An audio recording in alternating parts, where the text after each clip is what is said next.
لهذا السر أدعو في يساري وعساري أنا عبد صار فخري ضمن فقري واضطرار قد كفاني علم ربي من سؤالي واختياري فدعائي وابتهالي شاهد لي بافتقاري.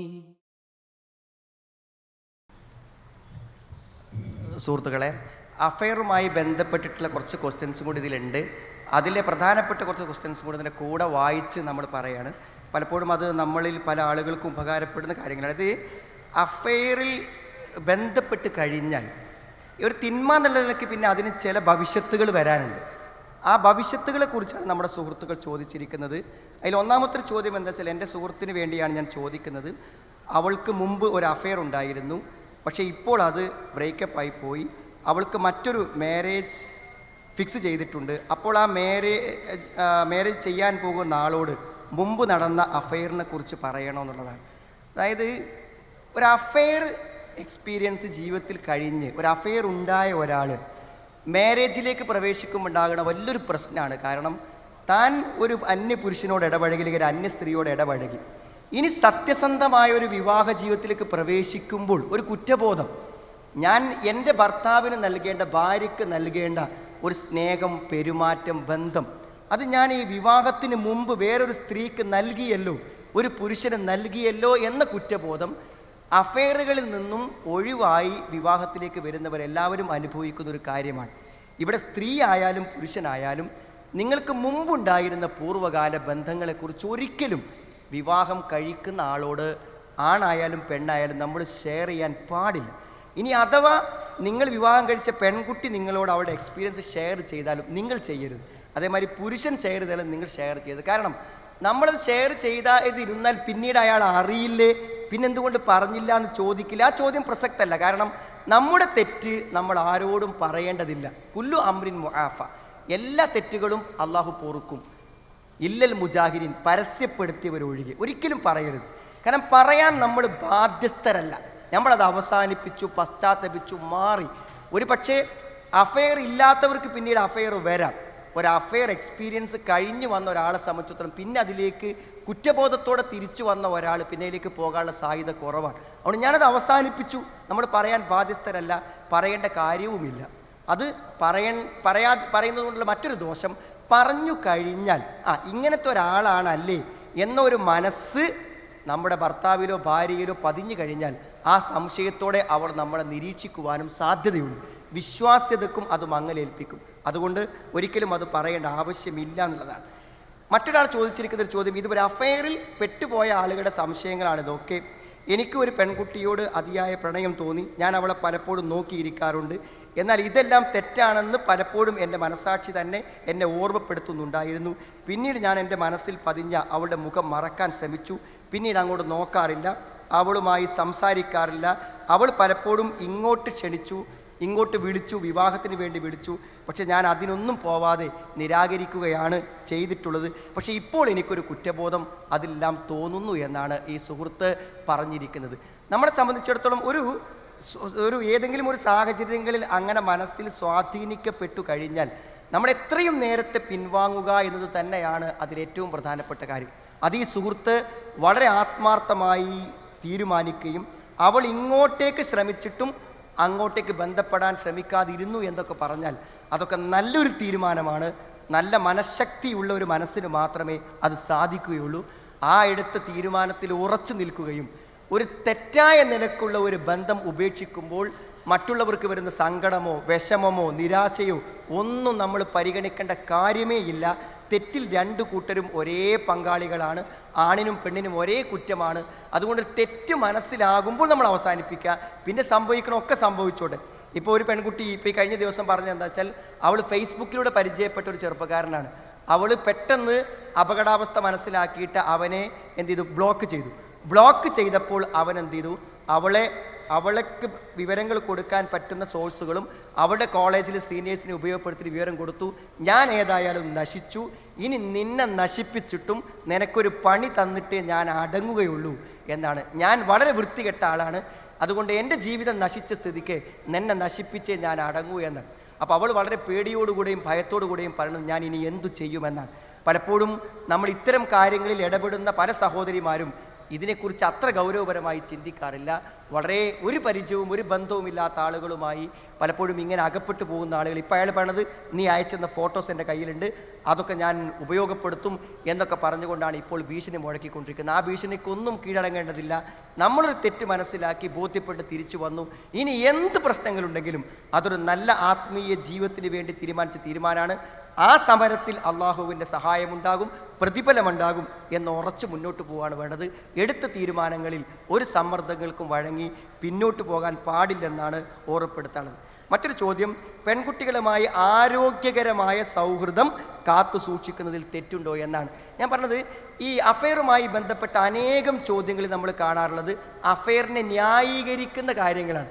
ചില ആൾക്കാർ ചോദിക്കും എന്താണ് അറേഞ്ച്ഡ് മാരേജിൽ പരാജയം വരാറില്ലേ, അഫെയർ ആണെങ്കിൽ ഒരു പരിചയമുള്ള ആളുമായിട്ട് ബന്ധപ്പെടുമ്പോൾ കുറച്ചും കൂടി വിവാഹത്തിന് നല്ലതല്ലേ, അപ്പോൾ എല്ലാവരും നല്ല വിവാഹം കിട്ടണമെങ്കിൽ എല്ലാവരും അവിഹിത ബന്ധങ്ങൾ ഉണ്ടാക്കി വിവാഹം കഴിക്കണം എന്നാണ് അയാൾ പറയണത്.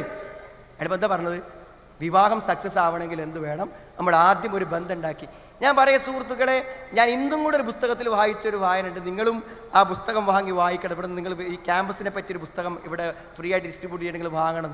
അതിലൊക്കെ പറയണത് എന്താണെന്ന് വിചാരിച്ചാൽ ഒരിക്കൽ എത്രയോ പെൺകുട്ടികൾ എന്താ നിങ്ങൾ അത്യാവശ്യം കുറച്ച് സമ്പത്തും കാര്യങ്ങളൊക്കെ കയ്യിലുള്ള ചെക്കന്മാരെ ഒരു 5 കൊല്ലമൊക്കെ ക്യാമ്പസിൽ പഠിക്കുമ്പോൾ തൽക്കാലം അവൾക്കൊരു പോക്കറ്റ് മണി കിട്ടാൻ വേണ്ടി ഉപയോഗപ്പെടുത്തും. അവൾ ഡിസ്റ്റൻസിൽ നിൽക്കും, അവനെ പരമാവധി ഉപയോഗപ്പെടുത്തും. അവസാനം എന്ത് ചെയ്യും? അവൾ കോഴ്സ് കഴിഞ്ഞ് പോകും, വിവാഹം ഫിക്സ് ചെയ്യും. ഒരു ഫോണാണ്, ഞാൻ വെറുതെ ഒരു അത്ര സീരിയസ് ആയിട്ടല്ല ഞാൻ ഉണ്ടായിരുന്നത്, എൻ്റെ വിവാഹം നിശ്ചയിച്ചിട്ടുണ്ട്, സോറി. ഇത് സത്യമാണ്, സംഭവിച്ച കാര്യം. ഞാൻ എപ്പോഴും പറയാറുണ്ട്, ഒരു സുഹൃത്ത് അവൻ മെഡിസിന് പഠിക്കുന്ന ആളാണ്. അവസാനം എക്സാമിൻ്റെ സമയത്ത് പേഷ്യൻസ് വേണം, അവൻ്റെ പേഷ്യൻസിനെ ഒക്കെ റെഡിയാക്കി എക്സാമിന് വേണ്ടി നിൽക്കുമ്പോൾ അവൾ വന്നിട്ട് പറഞ്ഞു എനിക്കൊരു പേഷ്യൻറ്റിന് കിട്ടിയിട്ടില്ല, ഞാൻ എക്സാം ഈ വർഷം തോറ്റ് കഴിഞ്ഞാൽ എനിക്ക് എൻ്റെ ഒരു വർഷം നഷ്ടപ്പെടുന്നു. എന്നിട്ട് ഈ സാധു അവൻ എക്സാമിൽ തോൽക്കാൻ തീരുമാനിച്ച അവൻ്റെ പേഷ്യൻസിനെ ഇവൾക്ക് കൊടുത്ത് എക്സാം കഴിഞ്ഞ് വീട്ടിൽ എത്തി 2 ദിവസം കഴിഞ്ഞപ്പോൾ അവൾ ഫോണിൽ വിളിച്ച് പറഞ്ഞു എൻ്റെ വിവാഹം ഫിക്സ് ചെയ്തിട്ടുണ്ട്. അപ്പോൾ ഇവൻ ചോദിച്ചു, ഇത്ര ദിവസം നീ കോളേജിൽ പോകുമ്പോൾ ട്രെയിനിൽ എൻ്റെ കൂടെ വരും, ഞാൻ നിനക്ക് ടിക്കറ്റ് എടുക്കും, ഞാൻ എല്ലാം ചെയ്യും, വാപ്പ ഗൾഫിൽ നിന്ന് കൊടുക്കുന്ന പണത്തിൻ്റെ വലിയൊരു ഭാഗം ഇവൾക്കാണ് ചിലവഴിച്ച് ബുക്സ് വാങ്ങാനൊക്കെ. അപ്പോൾ അതെന്താണെന്ന് പറഞ്ഞു, അതിന് വേണ്ടിയുള്ളൊരു ബന്ധം മാത്രമേ ഞാൻ നിങ്ങളുമായി കാണിച്ചിട്ടുള്ളൂ എന്ന് ഒരു മടിയുമില്ലാതെ പറഞ്ഞു. 4 വർഷം കൂടെ നടന്നിട്ടും ഇവൾ തന്നെ വഞ്ചിക്കുകയാണെന്ന് പോലും തിരിച്ചറിഞ്ഞില്ലെങ്കിൽ സുഹൃത്തുക്കളെ, എന്തറിവാണ് അഫെയറിലുള്ളവർക്ക് തൻ്റെ കൂടെ ജീവിക്കുന്നവരെ കുറിച്ച് കിട്ടുന്നത്? ഒന്നും കിട്ടണില്ല, വെറുതെ ഒരു ധാരണകൾ മാത്രമേ അതുള്ളൂ. അപ്പോൾ ഇത് പരസ്പരമുള്ള ഒരു ചതിയിൽ കലാശിക്കുന്ന ഒരു അവസ്ഥാവിശേഷം സംഭവിക്കുന്നുണ്ട് എന്ന് നമ്മൾ തിരിച്ചറിയാതെ പോകരുത്. അപ്പോൾ ഒരു പെൺകുട്ടിയുമായി ആരോഗ്യകരമായ സൗഹൃദം ഇതൊരു ന്യായമാണ്. ഇത് ഏത് പ്രേമിക്കുന്ന ആളുകൾക്കും പറയാം, എൻ്റെ സൗഹൃദം ആരോഗ്യകരമായ സൗഹൃദം. എന്താ ആരോഗ്യകരമായ സൗഹൃദം? ഇസ്ലാമിൽ മഹറമായ സ്ത്രീ പുരുഷന്മാരെ കുറിച്ച് പറയുന്നുണ്ട്, മഹറമായ പുരുഷന്മാരെ കുറിച്ച് പറയുന്നുണ്ട്. അതായത് ഒരു പെൺകുട്ടിക്ക് അവിടെ ആങ്ങളയോട് സംസാരിക്കാം, വാപ്പയോട് സംസാരിക്കാം, എളാപ്പയോട് സംസാരിക്കാം, അമ്മാവനോട് സംസാരിക്കാം. ഈ പറയപ്പെട്ട വ്യക്തികളല്ലാത്ത അന്യ പുരുഷന്മാരോട് അങ്ങനത്തെ ഒരു സൗഹൃദത്തിനൊരു സ്ത്രീക്ക് അവകാശമല്ല. വകുൽന കൗലം മഅറൂഫ, ന്യായമായ ഒരു ചോദ്യത്തിന് ന്യായമായ ഒരു മറുപടി, അതിലപ്പുറത്തേക്കുള്ള ഒരു സംഭാഷണങ്ങൾക്കും സംസാരങ്ങൾക്കും തമാശകൾക്കും അവസരം അനുവദിക്കുന്നില്ല. കാരണം നമ്മൾ വിചാരിക്കുന്നൊരു തലത്തിൽ അത് നിൽക്കില്ല. അത് പലപ്പോഴും അവിഹിത ബന്ധങ്ങൾ ഉണ്ടാക്കുന്നവർക്കുള്ള പിശാചി തോന്നിക്കുന്ന ന്യായമാണ്. അവർ ഒരു പൈശാചിക ന്യായമായിട്ടല്ല ചോദിക്കുന്നത്, ആ ചോദ്യം അതുപോലെയാണ് സംഭവിക്കുന്നത്. ഈ രംഗത്ത് വന്നൊരു മറ്റൊരു ക്വസ്റ്റ്യൻ, പതിവ് പോലെ തന്നെ പ്രണയമാണ് വിഷയം. പ്രോഫ്കോണിൽ ഈ ചോദ്യം ചോദിക്കാൻ കാരണം എൻ്റെ ജീവിതത്തിൽ ഇപ്പോൾ അങ്ങനെ ഒരു അവസ്ഥ വന്നതുകൊണ്ടാണ്. ഞാനും ഒരു പെൺകുട്ടിയുമായി 3 വർഷമായി പ്രണയത്തിലാണ്. ഞങ്ങൾ പലപ്പോഴായി അടുത്തിടപഴകുകയും ചെയ്തിട്ടുണ്ട്. ഇപ്പോൾ അവൾക്ക് ഒരു വിവാഹോചനം നടക്കുന്നുണ്ട് അവളുടെ വീട്ടിൽ. അത് അവളുടെ വീട്ടുകാർ ഉറപ്പിക്കാനുള്ള മട്ടിലാണ്. ഈ അവസ്ഥയിൽ ഞങ്ങൾക്ക് ഏറ്റവും നല്ലത് എന്താണെന്നാണ് ഞാൻ പറഞ്ഞത്.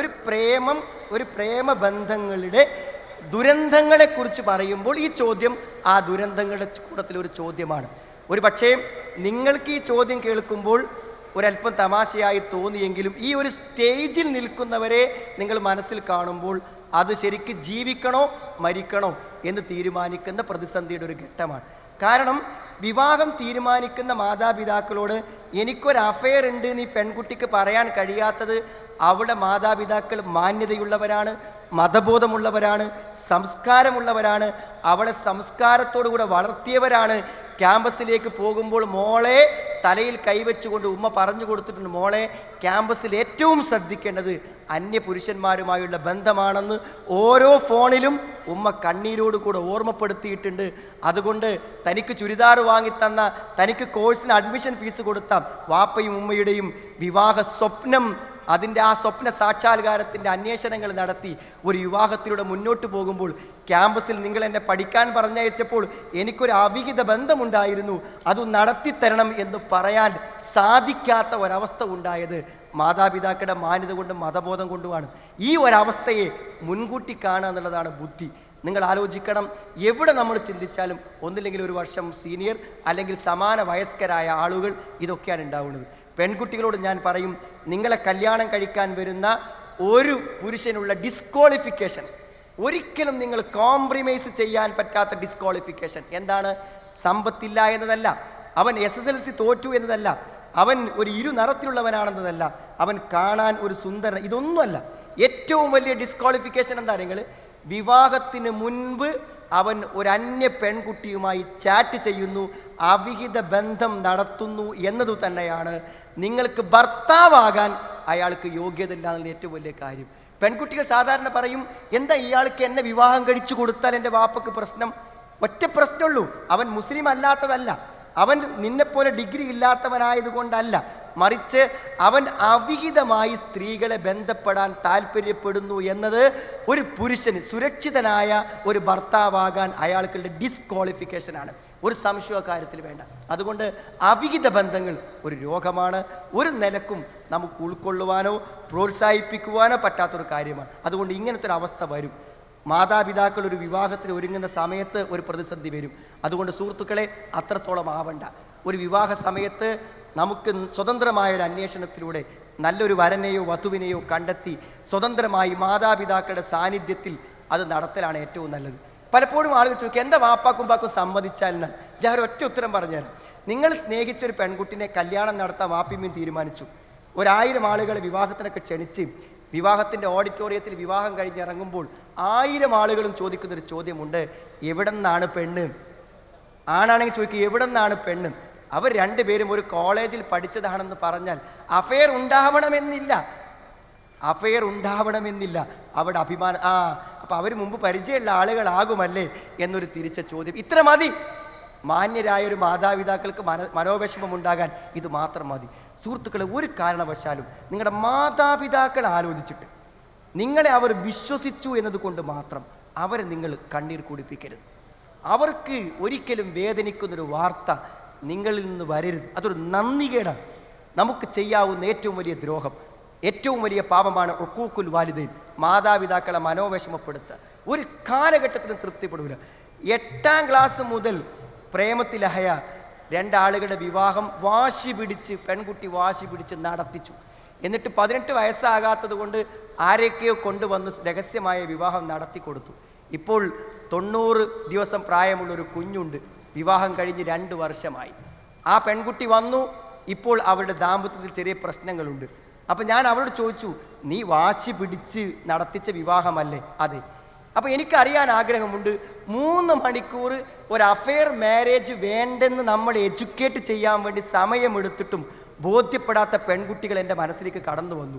ഞാൻ അവളോട് ചോദിച്ചു, എന്തുകൊണ്ടാണ് നിനക്ക് ഇവൻ്റെ കൂടെ ജീവിക്കാൻ പറ്റാത്തത്? നീ വാശി പിടിച്ച് വിവാഹം നടത്തിച്ചിട്ടും ഇന്നെന്താണ് നിനക്ക് വേണ്ടാത്തത്? അവൾ പറഞ്ഞ മറുപടി, ഞാൻ ഇന്നുവരെ അഫെയറിനെ കുറിച്ച് പറഞ്ഞപ്പോൾ ഞാൻ പോലും ചിന്തിക്കാത്തൊരു മറുപടിയാണ് അവൾ എന്നോട് പറഞ്ഞത്. അവൾ പറഞ്ഞ മറുപടി, അവൻ്റെ ഉമ്മ ഇടക്കിടക്ക് പറയും, ഒരു മാന്യമായ ഒരു പെൺകുട്ടിയെ അന്വേഷിച്ച് ഒരുങ്ങി മാന്യമായ ഒരു കല്യാണം നടത്തി എൻ്റെ മോനെ കൊണ്ടൊരു വിവാഹം നടത്തിക്കണമെന്ന് ഞാൻ ആഗ്രഹിച്ചിരുന്നു. പക്ഷെ അവൻ്റെ വാപ്പ മരിച്ചുപോയി. ഇനി അവൻ്റെ പിന്നാലെ കൂടിയത് കൊണ്ട് ഞങ്ങൾക്ക് ഞങ്ങളുടെ മോനൊരു നല്ല വിവാഹം നടത്താൻ സാധിക്കാതെ വന്നു. നീ ഞങ്ങളുടെ വീട്ടിലേക്ക് വലിഞ്ഞു കയറി വന്നവളാണെന്ന് ഉറങ്ങാൻ പോകുമ്പോഴും ഭക്ഷണം കഴിക്കാൻ പോകുമ്പോഴും എല്ലാം മാന്യമായൊരു കുടുംബത്തിൽ നിന്ന് വന്നൊരു പെൺകുട്ടിയോട് ഇവൻ്റെ ഉമ്മ പറഞ്ഞുകൊണ്ടേയിരിക്കും. സുഹൃത്തുക്കളെ, ചിന്തിക്കുക. നിങ്ങളുടെ മാതാപിതാക്കൾക്ക് ഇഷ്ടമില്ലാത്തൊരു പെൺകുട്ടിയെ നിങ്ങളുടെ മാതാപിതാക്കൾ സ്വീകരിക്കില്ല. നിങ്ങളുടെ മാതാപിതാക്കൾക്ക് ഇഷ്ടമില്ലാത്തൊരു മരുമകനെ സന്തോഷത്തോടുകൂടെ നിങ്ങളുടെ മാതാപിതാക്കൾ സ്വീകരിക്കില്ല. എന്നും അതിൻ്റെ ദുരന്തങ്ങൾ നിങ്ങളുടെ വിവാഹ ജീവിതത്തിലെ ഒരു ദുരന്തമായി നിങ്ങളെ പിന്തുടർന്നുകൊണ്ടിരിക്കും. ധാരാളം ദുരന്തങ്ങൾ അടുത്ത ഭാവിയിൽ ഓരോ സ്റ്റെപ്പും മുന്നോട്ട് പോകുമ്പോൾ പ്രേമിക്കുന്നവർക്കും അഫെയർ ബന്ധമുള്ളവർക്കും ഉണ്ടാകും എന്ന് മനസ്സിലാക്കി തരാൻ ഈ ചോദ്യകർത്താവുടെ ചോദ്യങ്ങൾക്ക് പറ്റുന്നുണ്ട്. കാര്യങ്ങൾ വസ്തുനിഷ്ഠമായി മനസ്സിലായിട്ടും നമ്മൾ ബോധ്യപ്പെടുന്നില്ലെങ്കിൽ ഒരു പക്ഷേ ഇതിൻ്റെ ദുരന്തങ്ങൾ അനുഭവിക്കാൻ വിധിക്കപ്പെട്ടവരായിരിക്കും അത്തരം ആളുകൾ എന്ന് സമാധാനിക്കുവാനേ നമുക്ക് നിവൃത്തിയുള്ളൂ. മനസ്സിലാകേണ്ടവർക്ക് മനസ്സിലാകാൻ മാത്രം ഈ ചോദ്യങ്ങൾ മാത്രം വായിച്ചാൽ തന്നെ മതിയാകും എന്നാണ് ഞാൻ വിശ്വസിക്കുന്നത്. ഇതിന് നിങ്ങൾ ഗൗരവത്തിലെടുക്കണം, സീരിയസ് ആയിട്ട് പരിഗണിക്കണം. ഇന്നത്തെ ഈ ഇരുത്തം ആയിരക്കണക്കിന് ആളുകൾ ഒന്നിച്ചിരിക്കുമ്പോൾ അനേകം മനസ്സുകൾക്ക് ഒരു നന്മ ഒന്നിച്ച് തീരുമാനിക്കാൻ ഇവിടെ വെച്ച് പറ്റും. അവിഹിത ബന്ധങ്ങൾ ഇസ്ലാം നിരോധിച്ചതാണ്. ഒരന്യ പെൺകുട്ടിയുമായി ഒരന്യ ആൺകുട്ടിയുമായി നിങ്ങൾക്ക് ബന്ധപ്പെടാൻ യാതൊരു വിധത്തിലുള്ള അർഹതയുമില്ല. അതുകൊണ്ട് എനിക്ക് പറ്റാത്തൊരു കാര്യം ഞാൻ അവസാനിപ്പിച്ചിരിക്കുന്നു എന്ന് തീരുമാനിച്ചാൽ ഇതിന് പരിഹാരത്തിന് മറ്റു വഴികൾ അന്വേഷിക്കേണ്ടി വരില്ല. അതിന് നിങ്ങൾക്ക് സാധിക്കട്ടെ എന്ന് ആത്മാർത്ഥമായി പ്രാർത്ഥിക്കുന്നു. ഒരു CA സ്റ്റുഡൻ്റാണ്. അപ്പോൾ എനിക്ക് പേഴ്സണൽ ലൈഫിൽ ഞാൻ ഭയങ്കര ബിസിയായ കാരണം ഇടയ്ക്കിടയ്ക്ക് നിസ്കാരമൊക്കെ കുറേ മിസ്സാവാറുണ്ട്. ഇതിനൊരു പരിഹാരം അല്ലെങ്കിൽ ഒരു മറുപടി എന്തെങ്കിലും ഒന്ന്. ഒത്തിരി മിസ് ചെയ്യാവാറുണ്ട്. ഞാൻ പരമാവധി നിസ്കരിക്കാൻ പറ്റുന്നതൊക്കെ നിസ്കരിക്കാറുണ്ട്, പക്ഷെ ഞാൻ കുറേ മിസ്സാവാറുണ്ട്. സുഹൃത്തിൻ്റെ ആത്മാർത്ഥമായ ഒരു ചോദ്യമാണ്. പൊതുവെ വിദ്യാർത്ഥികൾക്കും ജോലിക്കാർക്കുമൊക്കെ ഉണ്ടാകുന്ന ഒരു കാര്യം. ഇവിടെ നമ്മൾ മനസ്സിലാക്കേണ്ടത് ഏറ്റവും പ്രധാനമായി നമസ്കാരം എന്ന കർമ്മത്തിൻ്റെ പ്രാധാന്യം നമ്മൾ തിരിച്ചറിയുക എന്നതാണ്. അതിലേറെ നമ്മുടെ ജീവിത ലക്ഷ്യം എന്ത് എന്ന തിരിച്ചറിവ് നമുക്കുണ്ടാവലാണ്. നമ്മുടെ ജോലി, നമ്മുടെ പഠനം,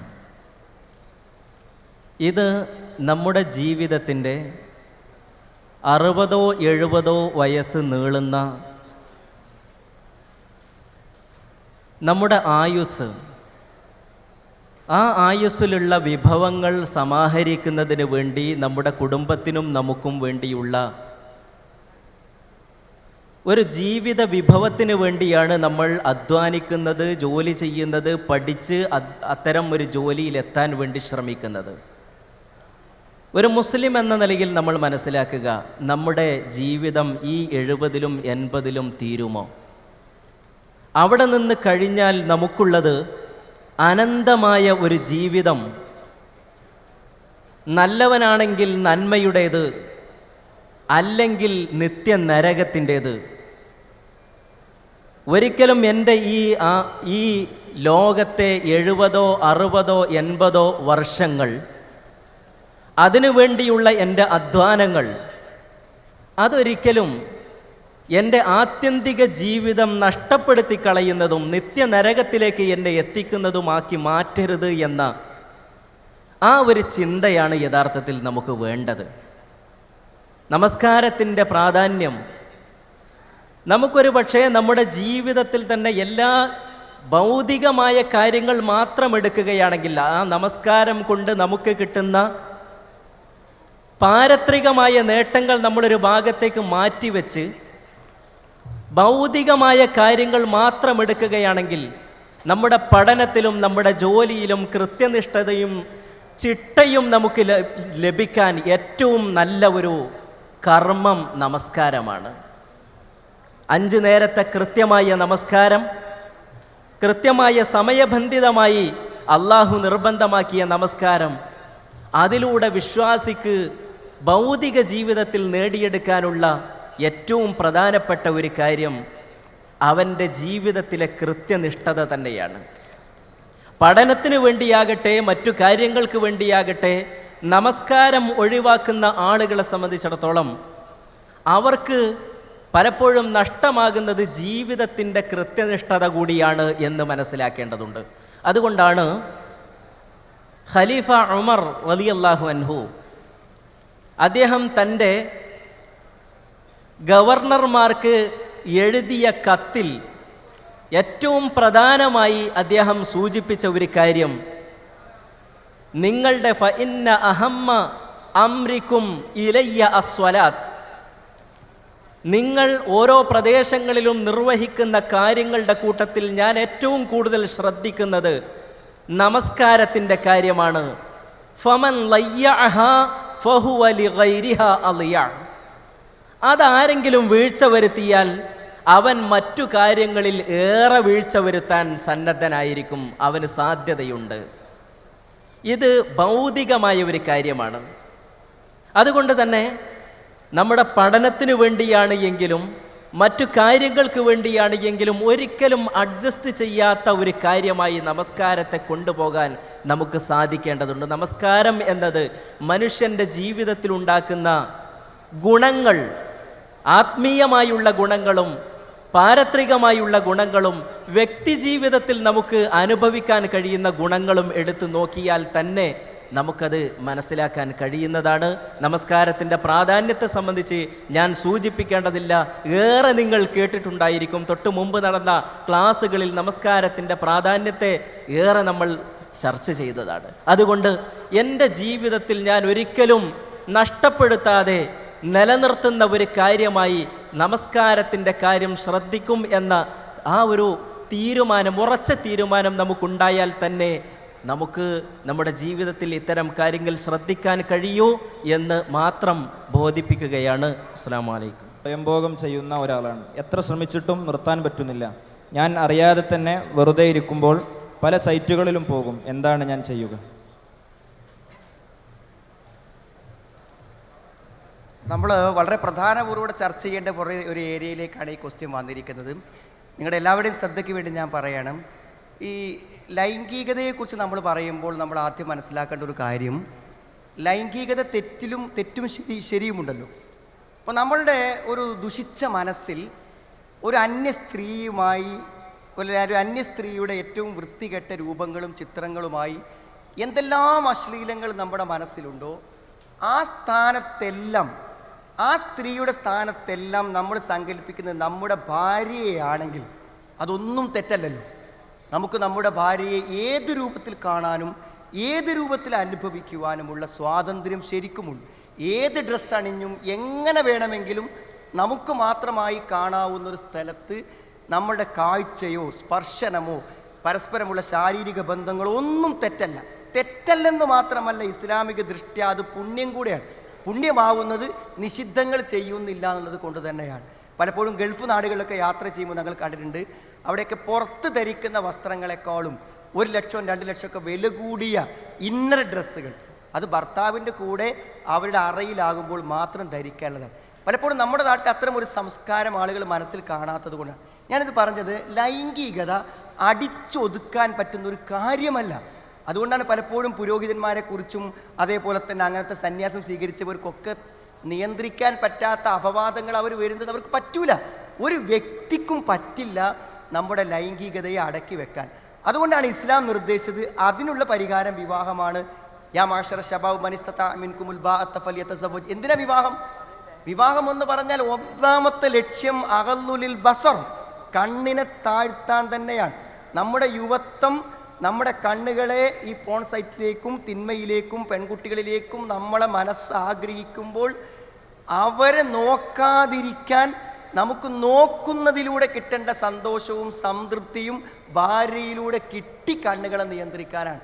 വഹ്സനുലിൽ ഫർജ്, മുഖ്യസ്ഥാനങ്ങളെ സൂക്ഷിക്കാനും അതുകൊണ്ട് പറ്റുമെന്നതാണ്. അതുകൊണ്ട് ഞാൻ പറയുന്നത്, ഈ ലൈംഗികമായ കാര്യങ്ങളെ നിയന്ത്രിക്കുവാൻ ശ്രമിക്കുമ്പോൾ പലരും പരാജയപ്പെട്ടു പോകുന്നു എന്നുള്ളതാണ് ഈ ചോദ്യങ്ങളിലൊക്കെയുള്ള അടിത്തറ. വിവാഹത്തോടു കൂടെ ലൈംഗികത നിയന്ത്രിക്കാൻ പറ്റാത്തൊരു പ്രശ്നമില്ല. അതുകൊണ്ടാണ് വിവാഹിതൻ വ്യഭിചരിച്ചാലും അവിവാഹിതൻ വ്യഭിചരിച്ചാലും ഒരേ ശിക്ഷ അല്ല ഇസ്ലാമിൽ. വിവാഹിതനിൽ അത് സംഭവിച്ചു കൂടാൻ തന്നെയാണ്. വിവാഹിതന് അത് സംഭവിക്കേണ്ട ഒരു അവസ്ഥ അല്ല. ലോകത്തുള്ള എല്ലാ സ്ത്രീകളും ഒരുപോലെയാണ്, ആരും വ്യത്യാസമില്ല. നമ്മളൊരു സ്ത്രീയെ അനുഭവിക്കുമ്പോൾ ആ സ്ത്രീയിൽ എന്തൊക്കെയാണോ ഉള്ളത് അതുതന്നെ മറ്റു സ്ത്രീകളിലും ഉള്ളൂ. പിന്നെ പിശാചുണ്ടാക്കുന്ന ഒരു ചിന്ത എന്നതല്ലാതെ മറ്റൊരു സ്ത്രീയിലേക്ക് നമ്മുടെ മനസ്സ് പോകുന്നതിൽ ഒരർത്ഥവുമില്ല. എന്നാൽ വിവാഹിതരാവാത്തവരെ സംബന്ധിച്ചിടത്തോളമാണ് ഈ ചോദ്യങ്ങളൊക്കെ. അവരോട് എനിക്ക് പറയാനുള്ളത്, ലൈംഗികത അപകടകരമായ പരിണിതികൾ നിങ്ങൾക്കുണ്ടാക്കും. ഇതിൽ ഏറ്റവും പ്രധാനപ്പെട്ട ഒന്നാണെന്തറിയോ? അശ്ലീല സൈറ്റുകൾ.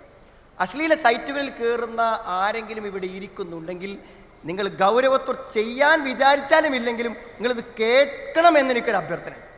പിൻവാങ്ങണോ പിൻവാങ്ങണ്ടേ എന്ന് തീരുമാനിച്ചിരുന്നതിൽ പ്രശ്നമല്ല, ഒരാളെ നമുക്ക് മാറ്റാൻ പറ്റൂല. പക്ഷെ പറഞ്ഞു കൊടുക്കേണ്ട കാര്യം പറഞ്ഞു കൊടുക്കണമല്ലോ. ഞാൻ എൻ്റെ ഒരാൾ എപ്പോഴും ഒരു ഉമ്മ എന്നെ ഇടയ്ക്കിടയ്ക്ക് വിളിക്കും. അവരുടെ മകനെ കുറിച്ച് അസാധാരണത്വങ്ങളാണ് പരാതി ചെയ്യുക. സാധാരണ ഒരു ചെറുപ്പക്കാരിൽ കാണാത്ത പെരുമാറ്റം. ആ പെരുമാറ്റങ്ങളിൽ ഒന്നെന്താ പറയുക, അവനൊരു ജോലിക്കും പോവില്ല. പിന്നെ എന്താ, ഉറക്ക്, കിടന്നുറങ്ങേണ്ട, എല്ലാ സമയത്തും കിടന്നുറങ്ങാം. ഭക്ഷണം അവന് വേണ്ട, ഭക്ഷണം കഴിക്കൂല. എപ്പോഴെങ്കിലും നിർബന്ധിച്ച കുറച്ച് ഭക്ഷണം കഴിക്കും. അവൻ പുതപ്പും പുതച്ച് ഇങ്ങനെ കിടക്കും. അപ്പം ഇവന് എന്താണ് ഇവൻ്റെ തകരാറ് എന്ന് അറിയണമെങ്കിൽ അവൻ നമ്മളെടുത്ത് വരണ്ടേ? ഉമ്മ വരും, എപ്പോഴും പരാതികൾ പറയും. അവസാനം ഒരു ദിവസം ഞാൻ എന്ത് ചെയ്യും, എനിക്ക് പരിചയമുള്ള ഒരു ഡോക്ടറെ അടുത്തേക്ക്, ഇവന് ചെറിയ ചില ശാരീരിക പ്രശ്നങ്ങളുണ്ട്.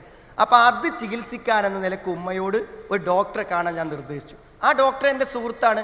ഞാൻ ആ ഡോക്ടറോട് പറഞ്ഞു, ഇവൻ വന്നാൽ എന്താണ് അവൻ്റെ പ്രശ്നം നിങ്ങൾ പഠിക്കണം എന്നാണ്. ഡോക്ടർ എന്ത് ചെയ്തു, ശരിക്കും സമയമെടുത്ത് അവരോട് സംസാരിച്ചു. അപ്പോൾ എന്താ വെച്ചാൽ അശ്ലീല സൈറ്റുകൾ കാണുകയാണ്. അശ്ലീല സൈറ്റുകൾ കാണുന്നവരുടെ പ്രശ്നം എന്താ പറയുക സുഹൃത്തുക്കളെ, അതൊരു മായാ ലോകമാണ്. നിങ്ങൾ ആ മായാ ലോകത്ത് നിന്നും വിവാഹത്തിലേക്ക് പ്രവേശിക്കുന്നതോടുകൂടെ നിങ്ങൾ വിവാഹത്തിൽ അതൊന്നും കാണൂല. നിങ്ങൾ വിവാഹ ജീവിതത്തിൽ എന്തില്ല, ഈ മായാ ലോകത്തെ യാഥാർത്ഥ്യ ലോകത്ത് നിങ്ങൾക്ക് കാണാൻ പറ്റില്ല. നിങ്ങൾ നിരാശപ്പെടുന്നു മാത്രമല്ല, ഒരിക്കലും വിവാഹത്തിൽ നിങ്ങൾക്ക് മുന്നോട്ട് പോകാൻ പറ്റൂല. ഈ പയ്യന് സംഭവിച്ചത് എന്താ പറയുക, ഇവൻ കാണും, കണ്ടു കഴിയുമ്പോൾ അത്ര അഡിക്ഷൻ വരുമ്പോൾ ഡ്യൂറേഷൻ കൂട്ടണം. 1 മണിക്കൂർ കണ്ടാക്കി 2 മണിക്കൂർ കാണണം. രാത്രി 1 മണിക്ക് എന്നും കാണുന്നവൻ 1 മണിയാവുമ്പോൾ ഞെട്ടി ഉണരും. ആ സമയത്തു തന്നെ അവൻ കാണും. അവൻ്റെ ശരീരവും മനസ്സും അഡിക്റ്റാണ്. രാത്രി 12 മണിക്ക് കാണുന്നവൻ 11 മണിക്ക് കടന്നാലും 12 മണിക്ക് ഉണരും. അത്രയും അഡിക്റ്റാണ് ഈ അശ്ലീലമായ സൈറ്റുകൾ. എന്ത് സംഭവിക്കുന്നുണ്ടെങ്കിൽ ഡ്യൂറേഷൻ കൂട്ടിക്കൊണ്ടുവരികയാണ്. ഇവൻ കൂട്ടി കൊണ്ടുവന്ന് ഇവൻ ഇത് നോക്കാതെ ഇരിക്കാൻ പറ്റൂല. അപ്പോൾ അവൻ എന്താ ചെയ്തു തരുങ്ങൾ, അവൻ എന്ത് ചെയ്യും, ഒരു ബ്ലാങ്കറ്റ് മേലിടും, ഉള്ളിൽ ഫോണ് പിടിക്കും. അവൻ ഉറങ്ങാത്ത സമയം മുഴുവൻ ഇത് കാണും. ഇവന് ജീവിതത്തിൽ ഒന്നും ചെയ്യാൻ കഴിയില്ല. ഭക്ഷണം കഴിക്കാൻ കഴിയൂല, ജോലി ചെയ്യാൻ കഴിയില്ല, ഒന്നിനും കഴിയൂല. ഒരു മാനസിക രോഗിയായി അവൻ ഇന്ന് മാറിയിരിക്കുകയാണ്. ഞാൻ പറഞ്ഞത് ചെയ്ത് മുന്നോട്ട് പോകും. ഇപ്പോൾ മാസ്റ്റർ ഭാഷ, സ്വയം ഭോഗം, അത് ഡ്യൂറേഷൻ കുറഞ്ഞ് വരും. അതായത് ആഴ്ചക്ക് 1 പ്രാവശ്യം ചെയ്തവൻ ദിവസം ചെയ്യാൻ തുടങ്ങും. പിന്നെ അവന് മറ്റുള്ളവരുടെ മുന്നിൽ വെച്ച് ചെയ്യുന്നവൻ ലജ്ജയില്ലാതായി മാറും. അവസാനം തരും അവനൊരു രോഗിയായി നിൽക്കും.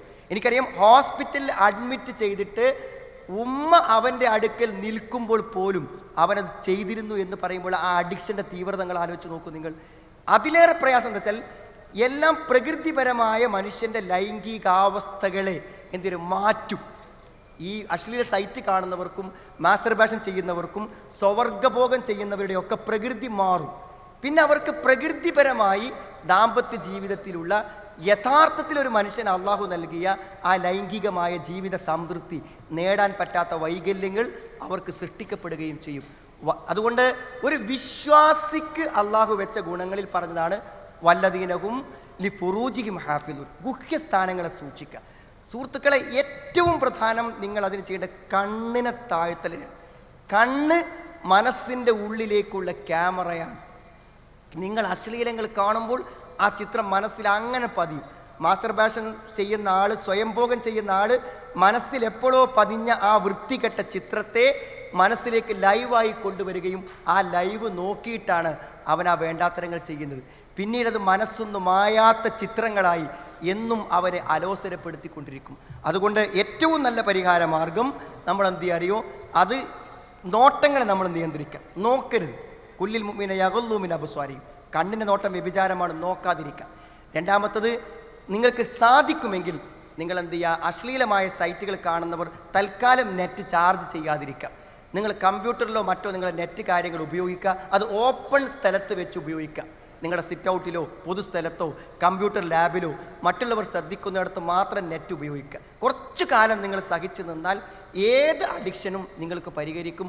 ഡ്യൂറേഷൻ കൂട്ടി കൊണ്ടുവന്നാൽ നിങ്ങൾക്ക് പറ്റും. മറ്റൊന്ന് നിങ്ങൾ ചിന്തിക്കേണ്ടത്, നാളെ പരലോകത്ത് കഠിനമായ ശിക്ഷകൾ പറഞ്ഞ 3 പാപങ്ങളിൽ ഒന്ന് കൊലപാതകമാണ്, ഒന്ന് ശിർക്കാണ്, മൂന്നാമത്തത് വ്യഭിചാരമാണ്. നമ്മൾ ഒരു പക്ഷേ ഇത്തരം അശ്ലീല സൈറ്റുകളിൽ നിന്നും തീവ്രമായ വൈകാരികതകൾക്ക് അടിമപ്പെടുമ്പോൾ നമ്മൾ എല്ലാ നിയന്ത്രണങ്ങളും വിട്ട് അന്യ സ്ത്രീകളോട് പെരുമാറും. അതാണ് ഇന്ന് പത്രകോളങ്ങളിൽ നിറഞ്ഞു നിൽക്കുന്ന പീഡനങ്ങൾക്ക് പിന്നിലുള്ള മനഃശാസ്ത്രം. നമുക്ക് എല്ലാവർക്കും അറിയാവുന്നതാണ്. ആരും അതിൽ നിന്ന് മുക്തരല്ല. നാളെ പരലോകത്ത് കഠിനമായ ശിക്ഷയാണ്. ഖബറിലുള്ള ശിക്ഷയെക്കുറിച്ച് പറയുന്നത്, നഗ്നരായി ഒരു തീയിൽ കടന്ന് മറിയുന്നത് പോലെ നമ്മൾ എന്ത് ചെയ്യും, ഒരു അടുപ്പിൽ കിടക്കുന്ന പോലെ മരണം നാളെ ഉയർത്തെഴുന്നേൽപ്പ് നാൾ വരെ കഴിയേണ്ട ഒരു അവസ്ഥ വരും. വമൻ യഫ്അൽ ദാലിക യൽഖ അസാമ യുളാഅഫു ലഹുൽ അദാബു യൗമൽ ഖിയാമ വയഖ്ലുദു ഫീഹി മുഹാന. അതുകൊണ്ട് ഏത് തരത്തിലുള്ളതാവട്ടെ, നിങ്ങൾക്ക് വിവാഹ സമയം വരെ ഒന്ന് വെയിറ്റ് ചെയ്താൽ വിവാഹത്തോടുകൂടെ നിങ്ങൾക്ക് ഇഷ്ടപ്പെട്ട എല്ലാ അർത്ഥത്തിലും നിങ്ങളുടെ മനസ്സ് ഡിസൈൻ ചെയ്ത ഒരു പെൺകുട്ടിയെ കണ്ട് കല്യാണം കഴിക്കാൻ നിങ്ങൾക്ക് ഇസ്ലാം അനുവദിക്കുന്നുണ്ട്. അവളിലൂടെ നിങ്ങൾക്ക് മരണം വരെ നല്ലൊരു ജീവിതം സാധിക്കണമെങ്കിൽ നിങ്ങൾ വിവാഹത്തിന് മുമ്പ് വിശുദ്ധമായ ഒരു കാലഘട്ടം നിങ്ങൾക്കുണ്ടായേ പറ്റൂ. വിവാഹത്തിന് മുമ്പ് അവിഹിതങ്ങൾ ചിന്തിക്കാത്ത ഒരു ഡ്യൂറേഷൻ നിങ്ങൾ ഉണ്ടാക്കിയേ പറ്റൂ. എങ്കിൽ മാത്രമേ നിങ്ങൾക്ക് സുരക്ഷിതവും സന്തോഷകരവും സംതൃപ്തകരവുമായ ഒരു ലൈംഗിക ജീവിതം വിവാഹത്തിലൂടെ നയിക്കാൻ പറ്റുകയുള്ളൂ എന്ന് മനസ്സിലാക്കുക. 2 ലോകത്തിലെയും സന്തോഷങ്ങളെയും സുഖങ്ങളെയും നഷ്ടപ്പെടുത്തി കളയുന്ന ഈ അശ്ലീലങ്ങളിൽ പോകേണ്ടവരല്ല നമ്മൾ. ലോകം മുഴുവൻ ആ തിന്മയിലേക്ക് ഒഴുകുമ്പോൾ ഞാനൊരു വിശ്വാസിയാണ്, ഞാൻ എൻ്റെ ഏടുകൾ പരലോകത്ത് കാണുന്നവനാണ്, എൻ്റെ ജീവിതം മുഴുവൻ ക്യാമറ പോലെ പകർത്തപ്പെടുന്നതാണ് എന്ന ഉറച്ച ബോധത്തിൽ നമ്മുടെ ജീവിതത്തിൻ്റെ പഴയ ചിത്രങ്ങൾ കയ്യിൽ തന്ന് ഇഖ്റ കിതാബ്, നീ തന്നെ നിന്നെ വിചാരണ ചെയ്തു, ഇതൊക്കെ നീ ചെയ്തതല്ലേ എന്ന് നമ്മളെ കൊണ്ട് വായിപ്പിക്കുന്ന ഒരു നാളിൽ നമ്മൾ വല്ലാതെ പ്രയാസപ്പെടേണ്ടി വരും. അതുകൊണ്ട് ഏറ്റവും ശക്തമായ ഒരു തീരുമാനത്തിൻ്റെ സമയം ഇന്നാണെന്ന് ഓർമ്മപ്പെടുത്തുകയാണ്. ഈ രംഗത്ത് വന്ന ക്വസ്റ്റ്യൻസ് ഞാൻ വെറുതെ ഒന്ന് വായിക്കാം. മറുപടി ഈ പറഞ്ഞത് തന്നെ മതിയാകുമെന്നാണ് ഞാൻ വിശ്വസിക്കുന്നത്. കണ്ണുകൊണ്ട് അശ്ലീല സൈറ്റുകൾ കാണുന്നത് വ്യഭിചാരമല്ലേ? നാവ് കൊണ്ട് സെക്സ് സംസാരിക്കുന്നതും വ്യഭിചാരമല്ലേ? അങ്ങനെയുള്ള സംസാരം കേൾക്കുന്നതും വ്യഭിചാരമല്ലേ? അങ്ങനെയെങ്കിൽ ഞാൻ വ്യഭിചരിച്ചു കൊണ്ടിരിക്കുന്നു. ഇതിൽ നിന്ന് രക്ഷ നേടാൻ ഞാൻ എന്താണ് ചെയ്യുക? മരണം എന്ന സത്യത്തെ ഞാൻ ഇന്ന് ഭയപ്പെടുന്നു. ഇങ്ങനെയാണ് എൻ്റെ പോക്കെങ്കിൽ സത്യമായും ഞാൻ നരകവാസിയാകും. എനിക്ക് നന്നാവണം. എനിക്ക് നബി സ്വല്ലല്ലാഹു അലൈഹി വസല്ലം പരിചയപ്പെടുത്തിയ സ്വർഗത്തിൽ പ്രവേശിക്കണം. നന്നാവണം. ഞാൻ എന്താണ് ചെയ്യുക? ഇത്തരം പ്രവർത്തികളിൽ നിന്ന് പലതവണ ഞാൻ പിന്തിരിഞ്ഞതാണ്. എന്നിട്ട് ഞാൻ വീണ്ടും തെറ്റിലേക്ക് പോകുന്നു. എനിക്ക് നന്നാവണം, രക്ഷപ്പെടണം. ചെയ്തു പോയ തെറ്റിൽ നിന്നും ഞാൻ എങ്ങനെ രക്ഷ നേടും? സഹായം പ്രതീക്ഷിക്കുന്നത്. ഇതൊരു നിസ്സഹായാവസ്ഥയാണ്. ഇതൊരു ലൈംഗിക രംഗത്ത് വഴിവിട്ടു പോകുന്നവരുടെ നിസ്സഹായാവസ്ഥയാണ്. സുഹൃത്തുക്കളെ, സാഹചര്യങ്ങൾ ഇല്ലാതാക്കി ആത്മാർത്ഥമായി പശ്ചാത്തപിച്ച് മടങ്ങി നല്ല ഉപദേശങ്ങൾ നിരന്തരം കേൾക്കുക എന്നത് മാത്രമേ പരിഹാരമുള്ളൂ. ഒരു 4 കാര്യം ഞാൻ നിങ്ങളോട് പറയാം. ഏത് തെറ്റിൽ നിന്ന് നിങ്ങൾക്ക് മോചനം നേടാൻ പറ്റിയ 4 കാര്യങ്ങൾ ഞാൻ ആലോചിച്ചപ്പോൾ ഞാൻ പ്രയോറിറ്റിയിൽ തീരുമാനിച്ചത്. ഒന്നാമത്തെ കാര്യം, നിങ്ങൾ സുബഹിന് മുമ്പ് ഒരു 3 റക്അത്തെങ്കിലും വിത്ർ രാത്രി നമസ്കരിക്കുക. അത് മൻഹാത്തുൽ ഇസ്മാൻ, പാപങ്ങളെ തടുക്കും. തെറ്റ്, നമ്മൾ എത്രയോ ആഗ്രഹിച്ച തെറ്റുകളിലേക്ക് ഒരാഗ്രഹവും തോന്നാത്ത രൂപത്തിൽ നമ്മുടെ മനസ്സെന്ത് ചെയ്യുന്നറിയോ? മാറും. പിന്നെ നിങ്ങൾ ചിന്തിക്കേണ്ട, എന്തൊരു തെറ്റിന് പ്രചോദനം വന്നാലും അഊദു ബില്ലാഹി മിനശ് ശൈത്വാനിർ റജീം ആത്മാർത്ഥമായിട്ട് പറയാം. ഇമ്മാ യൻസഅന്നക മിനശ് ശൈത്വാനി നസഉൻ.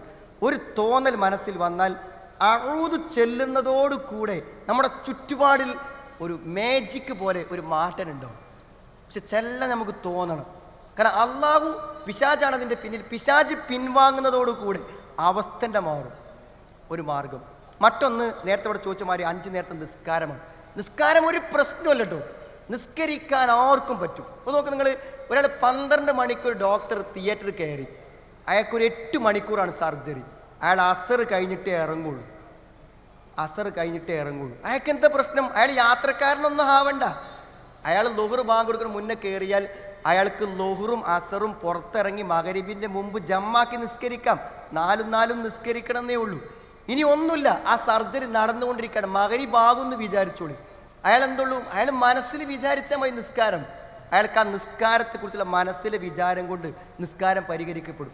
നിസ്കാരത്തിൻ്റെ പ്രശ്നങ്ങൾ, ഫ്ലൈറ്റിൽ ആകാശത്ത് ഇരിക്കുന്ന സമയത്ത് നിങ്ങൾക്ക് ആ മുന്നിലെ ആ ഒരു ബോഡിയിൽ വെറുതെ ഒന്ന് കൈ തട്ടി എന്ത് ചെയ്യാം? നമ്മുടെ മുഖവും കൈയൊന്ന് തടവി തേമം ചെയ്ത് ആ ഇരുത്തത്തിൽ നിസ്കരിക്കാം.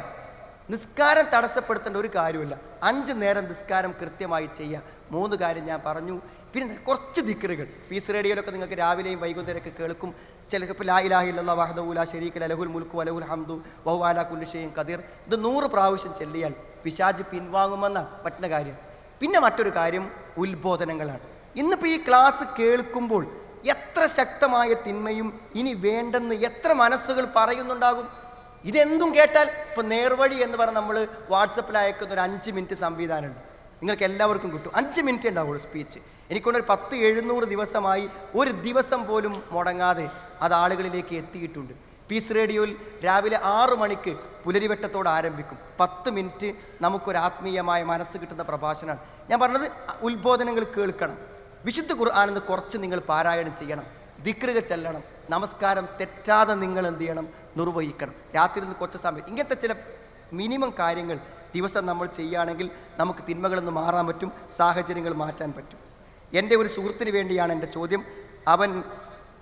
അവൻ സ്വയംഭോഗം നടത്തുന്ന ആളാണ്. അവൻ അതിൽ നിന്ന് എങ്ങനെയെങ്കിലും രക്ഷപ്പെടണം എന്നാഗ്രഹിക്കുന്നു. അവനോട് മതപരമായ നിലക്ക് സംസാരിച്ചിട്ട് കാര്യമില്ല.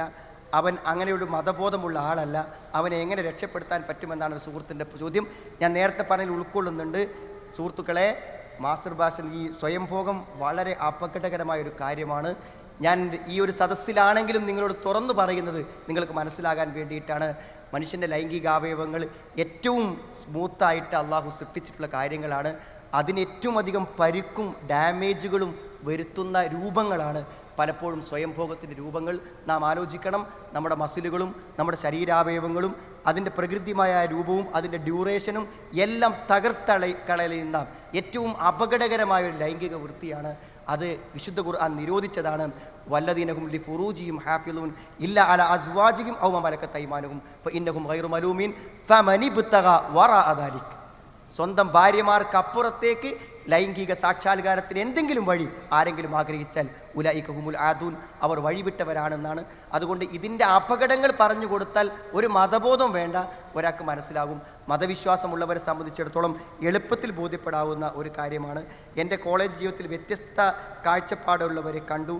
ഇതിൽ സ്വവർഗാനുരാഗിയായ കൂട്ടുകാരും എനിക്കുണ്ട്. ഇക്കൂട്ടരോട് ഞാൻ അന്യ സ്ത്രീകളോടൊന്ന പോലെ അകൽച്ച പാലിക്കണോ എന്നാണ്. ഞാനൊരു ഹോസ്റ്റലിലെ ഒരു കുട്ടികളുടെ കാര്യങ്ങളുമായി സംസാരിക്കാൻ എനിക്കൊരു അവസരം കിട്ടിയപ്പോൾ എനിക്ക് കുറേ ക്വസ്റ്റ്യൻസ് കിട്ടി. അതിലൊരു പയ്യൻ, ഞാൻ ഇന്നേ വരെ കാണാത്തൊരു കാര്യമാണ്, ഒരു പയ്യൻ അവൻ്റെ കോളേജിൽ പഠിക്കുന്ന ഒരു ആൺകുട്ടിയോട് അവന് തോന്നുന്ന ഒരു ആഗ്രഹം. ആ ആഗ്രഹം എന്ന് പറഞ്ഞാൽ ഒരു പ്രത്യേക ഭ്രാന്ത. ശരിക്കും ഖുർആൻ വായിക്കുമ്പോൾ ലൂത്ത് നബിൻ്റെ സമുദായത്തിന് ഉണ്ടായതൊരു ഭ്രാന്ത്, ഒരു സക്കറത്ത് എന്ന് ശരിക്കും മനസ്സിലാവും. എന്ന് പറഞ്ഞാൽ ഈ പയ്യനെ കാണുന്നതോടുകൂടെ ഇവൻ്റെ അവസ്ഥാവിശേഷങ്ങൾ മാറിക്കൊണ്ടിരിക്കും. ഞാൻ പറഞ്ഞാൽ പുരുഷന്മാരോട് ലൈംഗികത തോന്നുന്ന ആളുകളെ സംബന്ധിച്ചിടത്തോളം അവർ അത്തരം ആളുകളിൽ നിന്ന് അകന്നു നിൽക്കുകയും സ്വകാര്യമായി പോകാവുന്ന സന്ദർഭങ്ങളെയൊക്കെ എന്ത് ചെയ്യണം, ഒഴിവാക്കുകയും വേണം.